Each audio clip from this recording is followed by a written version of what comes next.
See those glacial features still in Antarctica, Southern Africa, South America, India, Australia. There is no way that the glacier could leave here, traverse thousands of miles of open ocean, and hit the landmass of South Africa and shoot up onto that land surface. It can't happen. It's impossible. And then you have ice here in India. It would have to cross through the tropical zone. And once it hits India, it shoots up and over. It can't happen. The source area had to be a high dry landmass, and the ice then moved out from that region. And so, again, the only way possible is bring this stuff back together again and have the ice move out in various directions. Again, not definite proof, but Wegener looked at this material, and in South America, in the glacial material, remember we call glacial material either drift or till. In the glacial material till, in this part of Africa, are found pebbles, pardon me, pebbles that can only have originated in South Africa. So literally that means that if the continents remain in that position, the ice would form here, drift across the South Atlantic, hit South Africa, shoot up, go several hundred miles inland and dump its slope. Not going to happen. Can't. These unique pieces are called erratics, and in Wisconsin we have glacial erratics all over the place. Just 2 weeks ago, someone found a diamond in some glacial debris in St. Croix County. 100 years ago, someone found a 10-carat diamond in glacial debris in Kenosha County. So we have this odd stuff that appears with glacial materials. Now, we're not going to start a diamond mine rush, I'm sure, because again, these things are embedded in hundreds of feet of material. Wegener used this again and said, hey, you got to give it some consideration. Well, for the biologists in the group, they said, wait a minute, all you're looking at are geologic features. Wegener said, great, let's look at biology. And he found that there are certain organisms, both plants and animals, that are found on continents that are now separated by, again, thousands of miles of water. This little fern leaf that we see here. This little fern leaf is heavy. It cannot be transported by wind unless you have a tornado. It absorbs water and it will sink if it's exposed to water for any length of time. But you see this little fern leaf is found throughout South America, Africa, India, Antarctica, and Australia. If these continents were separated by water, it's highly improbable that you would have these ferns in all of these areas. The fossils are not existing any longer. The fossils. And also you see some the Mesosaurus and so on that are found in various areas. Again, if these areas were thousands of miles apart, the likelihood of these organisms being found would be unlikely. Now, it's possible. It's possible, especially if we go back to biblical scripture. When God created the heavens and the earth and put the animals on and the plants, what's to prevent him from throwing all of these on all the continents?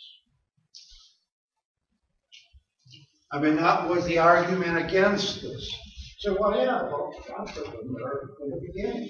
Read Genesis. And so, consequently, it supports Wegener's ideas, but again, there's a counter argument. Remember, when he was doing this, that counter argument was strong. And so, he had to leave that one alone. Let's see, one more, a couple more, hold on.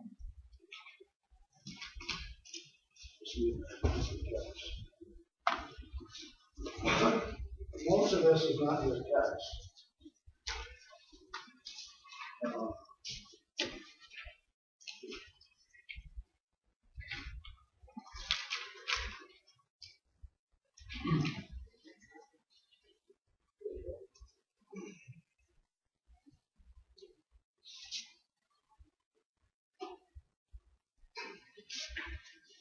mountain range here in North America is called what again? This is the Great Lakes. What's this mountain range called? Appalachian.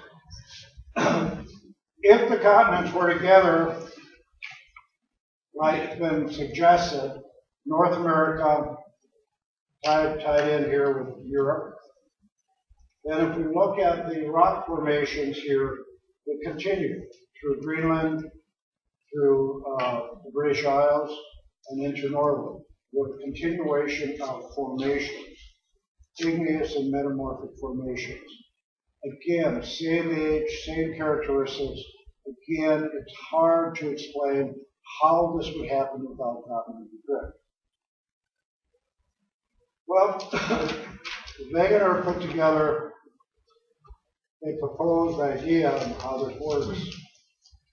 And he suggested that supercontinent of Pangaea, the supercontinent, was actually divided into two different land masses. Laurasia, which is basically Europe, Asia, and North America, and Gondwana land, or Gondwana, which is would be all the southern continents. Antarctica, Africa, South America. In addition to that, you have Australia and India. So 225 million years ago, this is what he suggested.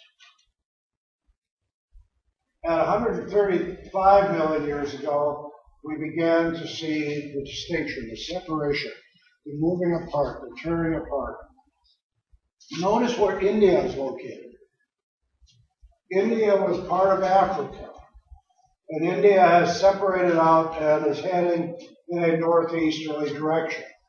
You can see basically where India is going to end up, right in that area.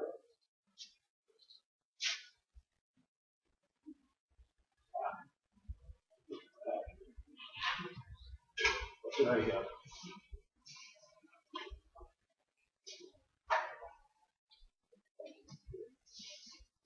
Oh, does that mean that India is going to continue moving in northeasterly direction?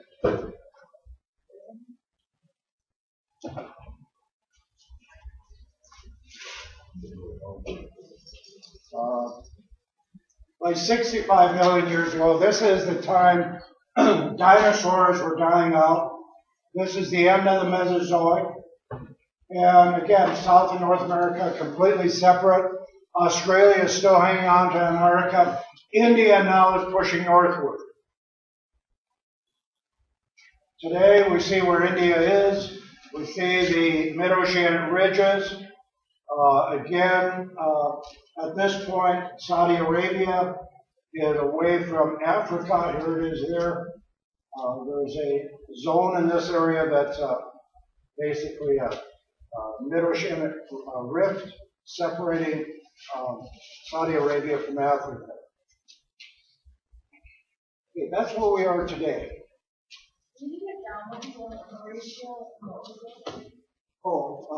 Gondwana.